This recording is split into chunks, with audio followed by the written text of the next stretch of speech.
말씀의 제목은 하나님께서 받으시는 기드온의 헌신입니다. 본문 말씀은 사사기 7장 1절에서 8절, 20절에서 23절 다섯 번째 시간 이어가겠습니다. 지난 시간에는 왜 하나님은 기드온을 선택하셨을까요? 말씀드렸습니다. 그래서 기드온은 하나님의 명령에 즉시 순종하였다는 말씀드렸습니다. 지금은 하나님은 무엇을 보십니까? 로 말씀드립니다. 중심을 보십니다. 사무엘상 16장 7절입니다. 여호와께서 사무엘에게 이르시되 그의 용모와 키를 보지 말라. 내가 이미 그를 버렸노라. 내가 보는 것은 사람과 같이 아니하니 사람은 외모를 보거니와 나 여호와는 중심을 보느니라 하시더라고 하셨습니다. 기드온은 하나님께 마음을 드렸고 바알의 제단을 헐고 아세라상을 찍어 번제의 땔감으로 번제를 드렸습니다. 마귀의 소유를 완전히 찍어 버린 것입니다. 오직 하나님을 선택하기 위하여 육신의 생각과 마음의 악을 말씀으로 죽였습니다. 기드온은 말로만이 아닌 행동파였습니다. 하나님이 싫어하시는 것을 하나하나 버렸습니다.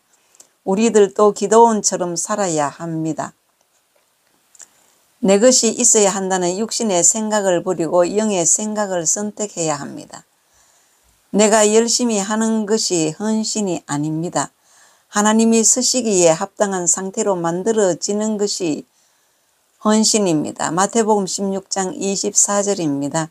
이에 예수께서 제자들에게 이르시되 누구든지 나를 따라오려거든 자기를 부인하고 자기 십자가를 지고 나를 따를 것이니라고 하셨습니다. 기드온은 자기 목숨까지 내놓았습니다.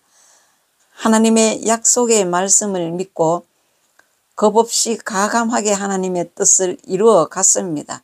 미디안 군대 13만 5천 명과 이스라엘 군대 3만 1,700명은 물리치고 버려야 할 존재들입니다. 영적으로 본다면 기드온은 곧 나이며 내 속에 버려야 할 요소가 16만 6,700가지나 되었습니다. 내 안에 선한 것, 쓸만한 것은 300가지 뿐이었습니다. 기드온은 미디안의 압제 속에서도 곡식을 타작해서 먹었다는 것은 마귀의 끊임없는 방해 공작에도 불구하고 하나님의 말씀을 먹고 살았다는 것을 의미합니다. 미디안 군사도 이스라엘 군대의 대부분도 물리치고 죽여야 하는 입장에 선 기드온입니다. 왜냐하면 그것들은 기드온 속에 있는 육신의 생각과 마음의 악이기 때문입니다.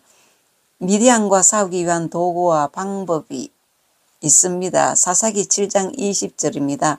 세대가 나팔을 불며 항아리를 부수고 왼손에 횃불을 들고 오른손에 나팔을 들어 불며 외쳐 이르되 여호와와 기드온의 칼이다 하고 하셨습니다.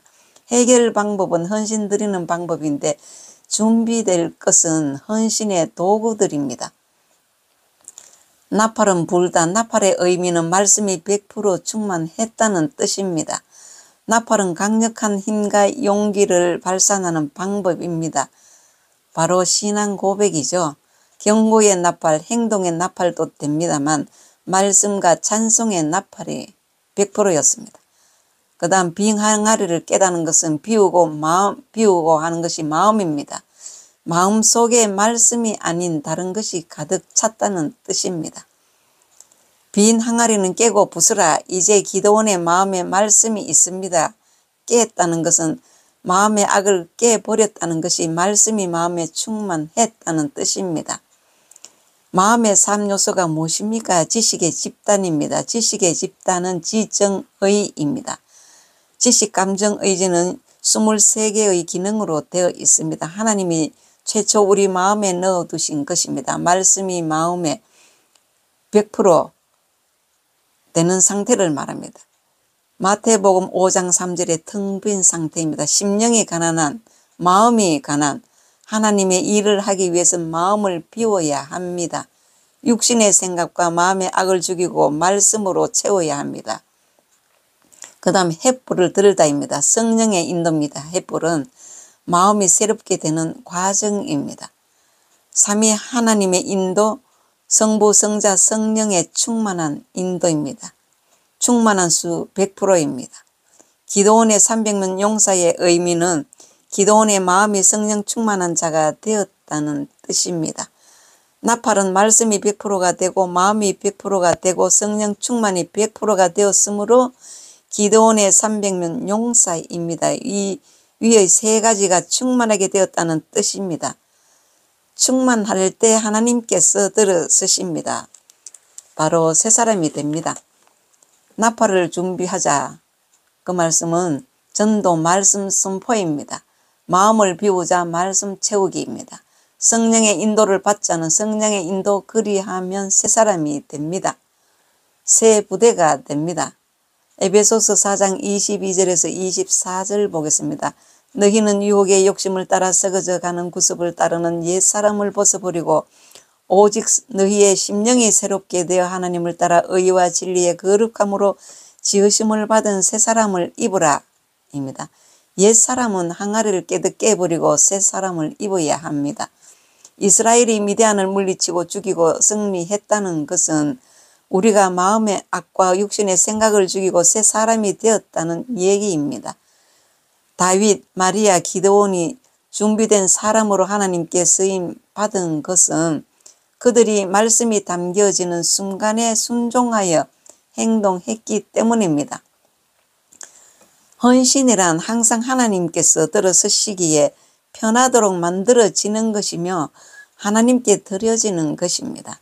준비는 내가 해야 하고 서시기는 하나님이 하십니다. 항상 말씀 받을 준비를 하면 하나님께서 들어서십니다.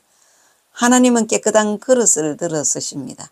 하나님께서 들어서시는 일꾼에게는 첫째, 필요한 능력도 공급해 주시고, 둘째, 필요한 사람도 붙여주시고, 세 번째, 필요한 물질도 공급해 주십니다. 네 번째, 하나님이 시키시는 일은 각양 다릅니다. 다섯 번째, 일꾼은 주인이 시키는 일을 할 때 탈이 없고 보람을 느끼고, 여섯 번째, 복과 상을 받습니다. 디모데후서 2장 20절에서 21절 보겠습니다. 큰 집에는 금그릇과 은그릇뿐 아니라 나무그릇과 질그릇도 있어 귀하게 쓰는 것도 있고 천하게 쓰는 것도 있나니 그러므로 누구든지 이런 것에서 자기를 깨끗하게 하면 귀히 쓰는 그릇이 되어 거룩하고 주인의 쓰심에 합당하면 모든 선한 일에 준비함이 되리라 입니다. 우리들은 항상 마음을 비우는 노력을 하고 동시에 하나님의 말씀으로 채워야 합니다. 하나님의 말씀을 채워서 쓰십니다. 하나님은 열매를 원하십니다. 그 열매는 영의 생각과 마음의 선입니다. 결론입니다. 참 헌신은 내가 열심히 하는 것이 아니라 내가 하나님의 말씀으로 채워지고 만들어져서 하나님께 드려지는 것입니다. 하나님께서 들어서시는 사람은 하나님께서 받으시는 헌신입니다. 그 헌신은 마음이 새롭게 된 자이고 준비된 자이고 내 것을 버리는 자입니다. 육신의 생각을 영의 생각으로 바꾼 자입니다. 육신의 생각과 마음의 악을 말씀으로 물리치고 죽인 자입니다. 자기를 부인하고 자기 십자가를 진 자입니다. 나팔 말씀과 빈 항아리 새롭게 된 마음과 횃불 성령의 인도를 받은 자 가진 자를 들어서십니다. 깨끗한 그릇을 들어서십니다. 하나님께 모든 것을 맡길 줄 아는 믿음 가진 자를 들어서십니다. 그들은 마리아, 사무엘, 다니엘, 다윗, 사드락, 메삭과 아벳느고는 영적으로 장성한 자였고 기드온은 청년이었습니다. 우리 모두 말씀으로 채워지고 만들어져서 하나님께 쓰임받는 사람들이 되십시다. 내가 하나님의 말씀으로 채워지고 다듬어져서 하나님께 합당한 자로 드려질 때 그것이 참된 신앙입니다. 말씀을 마칩니다.